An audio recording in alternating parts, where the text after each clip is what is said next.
Friends, एक और नई कहानी के साथ। क्यों जेठानी ने अपनी देवरानी को चप्पल दिखाया। भाभी, अब आप ही संभालिए अपने बेटे को। मैं इसे नहीं संभाल सकती। मेरे पास अपने बच्चे हैं। मैं उनकी देखभाल करूंगी या इसकी करूंगी। शोभना उस 5 साल के मोहित को उसकी मम्मी दिव्या को सौंपते हुए बोली, छोटी बहू, ऐसा व्यवहार मत कर छोटे से बच्चे के साथ। जब तुम्हें जरूरत थी तब तो तुम इसे अपना बेटा बना कर ले गई थी। जब तो तुम अपने जेठानी के पांव पड़ गई थी, और आज जब खुद एक बेटे की माँ बन गई हो तो इसे वापस छोड़कर जा रही हो। भगवान से डर क्या बीते कि इस छोटे से बच्चे के दिल पर। सास सुमती जी ने कहा, मुझे इन सब चीजों से कोई लेना देना नहीं है अम्मा। ये भैया भाभी की संतान है तो भैया भाभी ही इसे रखेंगे। मैं और जिम्मेदारी नहीं उठा सकता इसकी। मेरे भी बच्चे हैं, मुझे उनका भी देखना है। शहर में रहकर कर्जे उठाना इतना आसान नहीं होता। अब की बार छोटा बेटा रमन बोला, पर भैया जी, हम भी तो शहर में ही रह रहे हैं। ये तो गलत बात है ना। जब इसका जन्म हुआ था तब तो आप इसे अपना बेटा बना कर ले गए थे, और अब इसे वापस मेरे पास छोड़कर जा रहे हो। मैं क्या जवाब दूंगी अपने बाकी के तीनों बच्चों को कि चाचा चाची अपने बेटे को यहाँ छोड़ कर गए हैं। अब की बार दिव्या भाभी बोली, अब इसमें जवाब क्या देना है भाभी? साफ साफ बोलो कि आपका बेटा है, इसे आपने ही जन्म दिया है। तो ये उनका छोटा भाई है, इसमें भला डरने की क्या बात है? डंके की चोट पर बताओ उन्हें भी। और इसमें भी रमन ने कहा, अरे इतना अलग गलत कर रहे हो तुम लोग। ये छोटा सा बच्चा तुम्हें अपने मम्मी पापा मान चुका है, और अपने मम्मी पापा को ताऊताई। अब तुम इसे यहाँ छोड़कर जाओगे तो उसके छोटे से बाल मन पर कितना असर होगा। कुछ सोचा भी है, या अपने स्वार्थ में कुछ दिख ही नहीं रहा तुमको?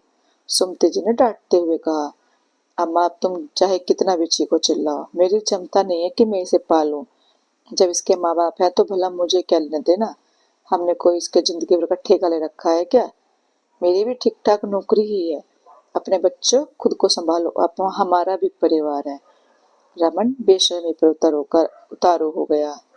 यह देखकर अब तक चुप बैठे बड़े भाई राजेंद्र ने कहा, तुम्हें परेशान होने की जरूरत नहीं है छोटे। मोहित मेरा बेटा है तो उसे मैं ही पालूंगा। भगवान की कृपा से अब इसके पापा के हाथ पैर चलते हैं। भगवान ने मुझे संतान दी है तो उन्हें पालने की हिम्मत भी दी है। तुम यहाँ से अपने परिवार को लेकर जा सकते हो।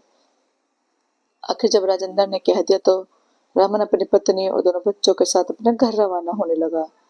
लेकिन यह क्या, जैसे ही वह रवाना होने लगा, मोहित रोता हुआ रमन से जाकर लिपट गया।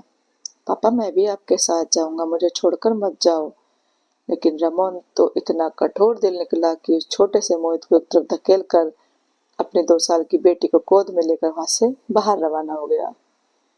जब शोभन अपने 5 महीने के बेटे को लेकर बाहर रवाना होने लगी तो मोहित उसे जाकर लिपट गया और रोते हुए बोला, मम्मी मैं भी चलूंगा, मम्मी मैं भी चलूंगा। सोमना उसे अपने छुड़ाने की कोशिश करने लगी। यह देखकर सबकी आंखों में आंसू आ गए। फिर शोभना चिढ़ते हुए दिव्या से बोली, भाभी संभालो अपने बेटे को। दिख नहीं रहा कि आपको मेरी गोद में बच्चा है? कहीं आपका बेटा मेरे बेटे को ना गिरा दे। यह सुनकर दिव्या मोहित के पास आई और उसे जबरदस्ती शोभना छुड़ाते हुए अपने गोद में ले लिया। ताई जी मुझे जाने दो, ताई जी मुझे मेरी मम्मी के साथ जाने दो। मोहित जोर जोर से रोता हुआ दिव्या से गुहार करता जाए। यह देखकर भी शोभना बिल्कुल नहीं रुकी और अपने बेटे को लेकर वहां से रवाना हो गई। पर उस बच्चे का चीखना चिल्लाना बदस्तूर जारी रहा। वो नहीं है तेरी मम्मी, मैं हूँ तेरी मम्मी। सुना ना तुमने क्या कह रही थी वो? दिव्या रोते हुए मोहित से बोली, बहू ये बच्चा है, उसे समझ में नहीं आएगा। सुमति जी बोली तो दिव्या जैसे उसे चुप करने लगी। काफी देर तक हर कोई इसे मनाने की कोशिश करता रहा। ये तो दिव्या की तरह 13 साल की बेटी टीना समझदार थी, जो इन हालात को समझ रही थी। वो जैसे तैसे मोहित को अपने साथ बहला फुसला कर ले गई। यह सब देखकर रोती हुई अम्मा ने राजेंद्र की तरफ देखा तो राजेंद्र बोला, अम्मा तुम कोई बात दिल पर मत लेना। धीरे धीरे हम मोहित अपने बच्चों को संभाल लेंगे, और फिर टीना का भी तो साथ है, वो अपने बाकी बहनों को भी अच्छे से संभाल लेगी। बस आप तो थोड़ा मोहित का खासकर ध्यान रखना, उसका बाल मन पर गलत प्रभाव पड़ सकता है। फिर वो दिव्या से बोला, दिव्या जाओ, आज मोहित की पसंद का कुछ अच्छा सा बना लो। अभी तो उसे इन सब बातों से बहलाना पड़ेगा, थोड़ा टाइम लगेगा लेकिन समझ जाएगा। राजेंद्र की बात मानकर दिव्या रसोई में चली गई। शोभना और नमन की शादी को 4 साल हो गए थे, लेकिन दोनों की कोई संतान नहीं थी। घर में हालांकि उन्हें कोई कुछ नहीं कहता था, लेकिन अड़ोस पड़ोस के लोग आने जाने वाले तो टोक ही देते थे। इसलिए रमन और शोभना परेशान रहते थे। सारे मेडिकल टेस्ट भी करवाए लेकिन कोई कमी नहीं थी। सुमित जी ने कोई पूजा कोई मंदिर नहीं छोड़ा कि छोटी बहू के भी बच्चा हो जाए, लेकिन कोई फायदा नहीं हुआ। राजेंद्र और दिव्या के जब 3 बच्चे थे, उन्हीं दिनों दिव्या दोबारा प्रेग्नेंट हो गई। पर इस बार वो बच्चा नहीं चाहती थी क्योंकि पहले से 3 बच्चे थे। ऊपर से राजेंद्र का काम भी ठीक ठाक ही चलता था।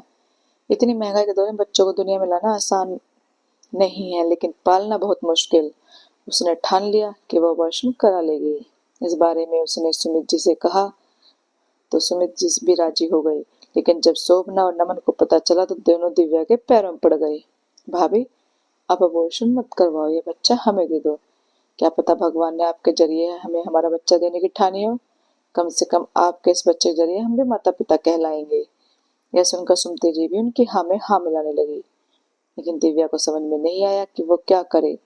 पर फिर भी उसने कहा, देखो शोभना, बात को समझो, तुम में कोई कमी नहीं है। आज नहीं तो कल तुम माता पिता बन जाओगे। फिर अपनी संतान होने के बाद तुम उसके साथ पराये जैसे व्यवहार करोगे तो यह सही नहीं होगा। उस बच्चे के मन पर गलत असर पड़ेगा। जब तुम खुद माता पिता बन जाओगे तो फिर क्यों बच्चा गोद लेना। लेकिन दोनों नहीं माने और उनके साथ साथ सुमति जी भी अड़ गई। अरे ऐसा कुछ नहीं होगा बड़ी बहू, मेरी जुबान है ये। बहू, तू तो वैसे ही उसे खत्म करने जा रही है, तो सोच तेरे कारण किसी की गोद भर जाएगी। ये बच्चा अपनी किस्मत लेकर आया है, इसकी किस्मत में खूब ठाट बाट है। और ये जो तेरा डर है ना भविष्य को लेकर, ऐसा कुछ भी नहीं होगा। अपने सास पर विश्वास कर। आखिर सबने इतने कहने पर राजेंद्र ने भी दिव्या को समझाया तो दिव्या मान गई। 9 महीने बाद दिव्या ने मोहित को जन्म दिया और उसके साथ ही रमन और शोभना उसके माता पिता बन गए। दोनों उसका अच्छे से ख्याल रखते थे। शोभना भी अब खुश रहने लगी थी और ये खुशी अब तब दुगनी हो गई जब 3 साल बाद वो एक बेटी की माँ बन गई। तब वो कहती थी कि मेरा परिवार पूरा हो गया। पर असल समस्या तो शुरू हुई जब शोभना दूसरी बार प्रेग्नेंट हुई और उसने बेटे को जन्म दिया। अब खुद का बेटा हो जाने के बाद रमन और शोभना को मोहित बिल्कुल नहीं सुहाता था। उन्हें लगता था कि वो तो अपने भाई भाभी के बच्चे को संभाल रहे हैं। उन्हें तो जैसे मोहित को भुला ही दिया। बात बात पर उसे झिड़क देना, उसका ध्यान न रखना, कहीं जाना तो उसे राजेंद्र और दिव्या के पास यहाँ छोड़ जाना उनकी आदत हो गई। दोनों मन ही मन चाहते थे कि राजेंद्र और दिव्या अपने बच्चे को वापस अपने पास रख लें और उन्हें मोहित से छुटकारा मिले। पर क्योंकि बच्चे के लिए वो दोनों खुद ही दिव्या के पीछे पड़े थे, इसलिए बोल नहीं पा रहे थे। सुमति जी, राजेंद्र और दिव्या को सब समझ में आ रहा था, लेकिन वो कुछ बोल नहीं रहे थे। उन्हें तो यही लगता कि शायद ये उनकी गलतफहमी है, छोटे बच्चे के साथ वो उसे संभाल नहीं पा रहे हों। पर साथ ही साथ वो अपनी बेटी के साथ ऐसा व्यवहार तो नहीं कर रहे थे। पर आज जब सुमति जी उन दोनों को इसके बारे में टोका तो उन्होंने इस सब में बहसबाजी शुरू हो गई। उन्होंने साफ साफ बोल दिया, इस महंगाई के दौर में 3-3 बच्चों को पालना हमारे बस की बात नहीं है, इसलिए आपका बेटा और आप ही संभालिए इसे। इसकी वजह से हम अपने बच्चों की सुविधाओं में कोई कमी नहीं करने वाले। आज उन्होंने अपने मन की बात कह दी और मोहित को फाइनली उसके माता पिता के पास छोड़ दिया। जबकि सच्चाई यह थी कि उन्हें मोहित को पालने में किसी तरह की आर्थिक दिक्कत का सामना नहीं करना पड़ता। बहुत अच्छी कमाई थी उनकी, राजेंद्र और दिव्या से बहुत ज्यादा। खैर, राजेंद्र और दिव्या उसके माता पिता थे, अपने बच्चों को वो यूं तो नहीं छोड़ सकते थे, भले ही उनके पहले 3 बच्चे थे। शायद इसलिए उन्होंने चौथा बच्चा नहीं चाहा था।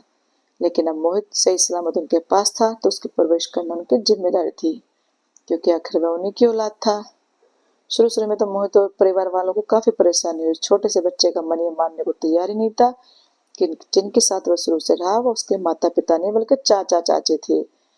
मोहित को इस तरह से परेशान देखकर सुमति जी की आंखों में भी आंसू आ जाते। आखिर अब किस मुंह से जबान दे जब छोटे बेटे बहू ने मान ही नहीं रखा। लेकिन फिर भी दिव्या और राजेंद्र ने कभी उनसे शिकायत नहीं की।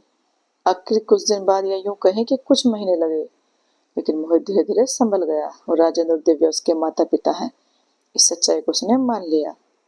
अपने भाई बहनों के साथ तो वो बहुत खुश रहता, पर अब वो रमन और शोभना के सामने आना भी नहीं चाहता था। अब उन लोगों का राजेंद्र और दिव्या से व्यवहार भी पहले जैसा नहीं था।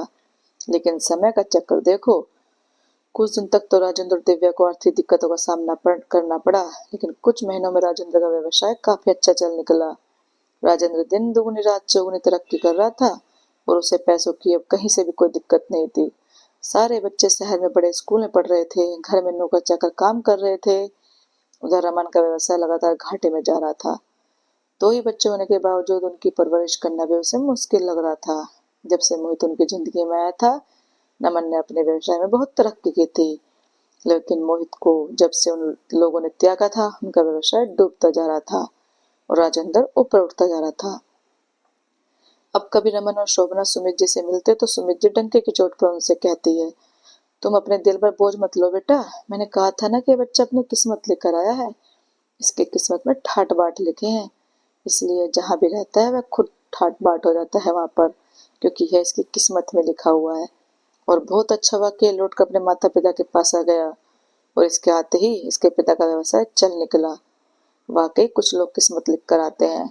और उनकी बात सुनकर दोनों पति पत्नी अपना समूह लेकर रह जाते, क्योंकि उन्हें भी अच्छे समझ में आ चुका था कि उनका सारा भाग्य मोहित की वजह से था, जो उन्होंने आज खुद ठुकरा दिया। एक बार शोभना ने दबी जुबान में मोहित को दोबारा वापस पाने का इशारा किया था, लेकिन दिव्या ने उसी वक्त अपने पैरों से चप्पल निकालकर इशारों इशारों में शोभना को दिखा दिया था, और वो चुप हो गई थी। पता था कि अगर उसने और नमन ने अपनी गंदी जुबान खोली तो उनका स्वागत चप्पलों से होगा। तो दोस्तों, कैसी लगी आपको ये कहानी? अच्छी लगी हो तो लाइक, कमेंट और शेयर करना और चैनल को सब्सक्राइब करना। Thank you.